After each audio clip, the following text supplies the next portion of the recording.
શ્રદ્ધા અને વિશ્વાસ જ્યારે પરાકાષ્ઠાએ પહોંચે છે ત્યારે અશક્ય લાગતા કાર્યો પણ શક્ય બની જાય છે। આવો જ એક અનોખો અને પ્રેરણાદાયી કિસ્સો આજે જોવા મળ્યો છે।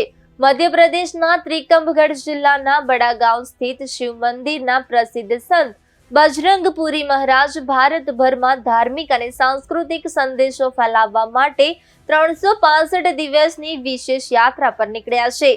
આ યાત્રામાં તેમના શિષ્ય રામજી ચૌહાણ પણ તેમની સાથે જોડાયેલા છે।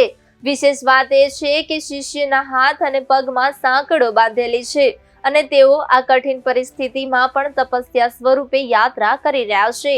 તીવ્ર ગરમી વચ્ચે ડામરના રોડ પર ગબડતા તેઓ આશરે 1700 કિલોમીટર લાંબી વૈષ્ણોદેવી યાત્રા તરફ આગળ વધી રહ્યા છે। યાત્રા દરમિયાન તેઓ પાવાગઢ, લુણાવાડા અને શામળાજી જેવા ધાર્મિક સ્થળો પરથી પસાર થઈ આજે ઈડર તાલુકાના બડોલી ગામે પહોંચ્યા હતા, જ્યાં તેમને જોવા લોકોમાં ભારે ઉત્સાહ અને ભક્તિભાવ જોવા મળ્યો હતો। સ્થાનિક લોકોએ તેમનું ઉષ્માભેર સ્વાગત કર્યું અને આશીર્વાદ મેળવ્યા। આગામી સમયમાં તેઓ ખેડબ્રહ્મા અને અંબાજી સહિતના અન્ય પવિત્ર ધામોની મુલાકાત લેતા યાત્રા આગળ વધારશે।